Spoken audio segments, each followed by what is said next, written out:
lovelies. Welcome to another exciting story. Lovelies, lovelies, lovelies, lovelies. The title of today's story is He Was Married to a Ghost. He was married to a ghost. Okello was a skilled hunter, the kind whose arrows found hurt even in the thickest of the forest.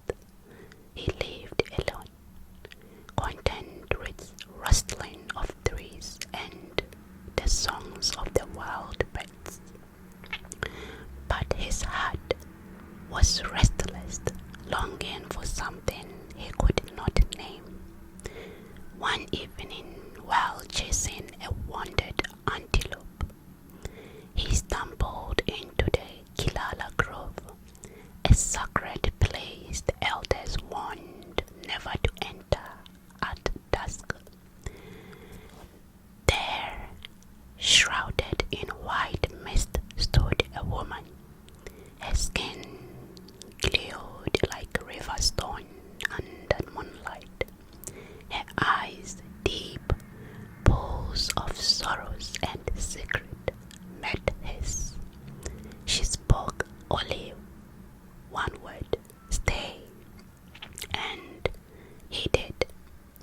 Days passed, 10 weeks. Okello did not return home. He stayed in the grove with the woman whose name she said was Nyari. She fed him wild fruit, sang lullaby that made the air shimmer, told stories of the stars lost to the sky. One day he brought her to his village. They married with no drums, no witness. The elders frowned but said nothing. Okello was stubborn and Inyari too beautiful to question. But strange things began to happen. Food spoiled in her hand. Water turned to murky when she touched it. Fire burned away from her body, as though it feared to warn her. And every dog in the village growled. Okello's mother, old and nearly blind, pulled him aside one night. That woman, she whispered, has no shadow. Okello laughed, brushing off her fear. But the next day, under the full sunlight, he watched, and it was true. No shadow followed Inyari. He asked her about it. She only smiled, her teeth white and perfect. He asked her. She only smiled, her teeth white and perfect, her voice like wind in all tall grass.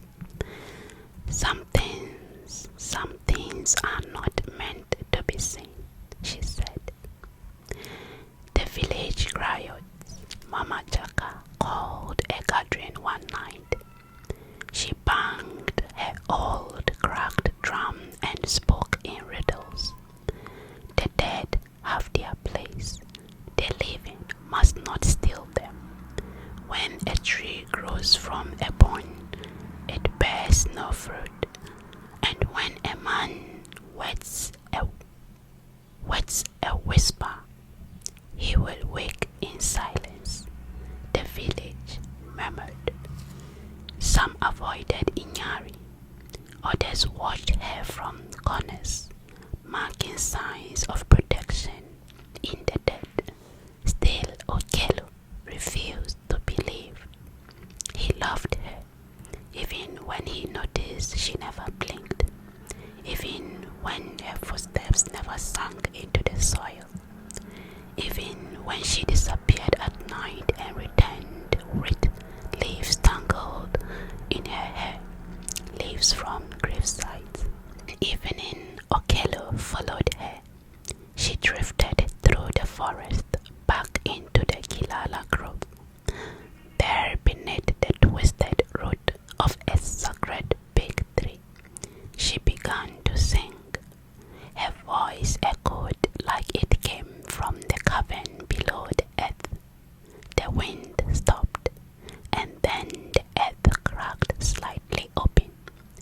Okello stepped closer and saw it.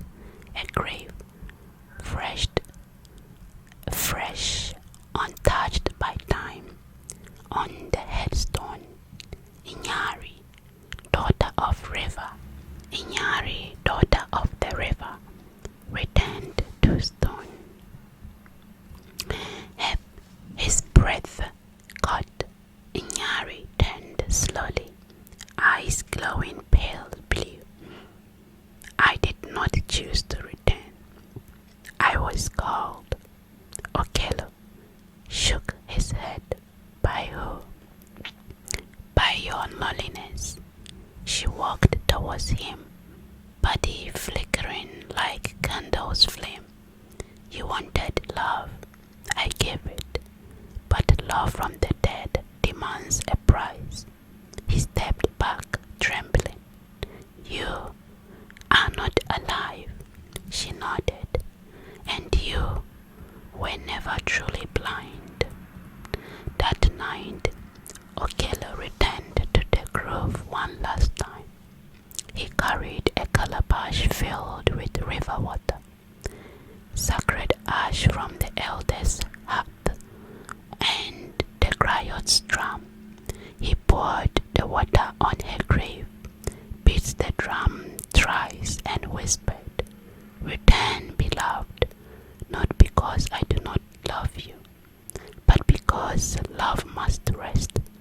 The wind howled, the trees burned low, and Inyari appeared one final time, bathed in soft light. She touched his cheek. You gave me a second life, Okello. I give you your first one back. And with that, she vanished. Okello never married again. But every evening, he sat by the grove and spoke softly to the trees. And when villagers passed, they said, he talks to the wind, to someone only he can hear. And the griots would whisper. He had no idea he was married to a ghost, but he loved, but her loved, but he still loved her. But he still loved her. What do you think about today's story?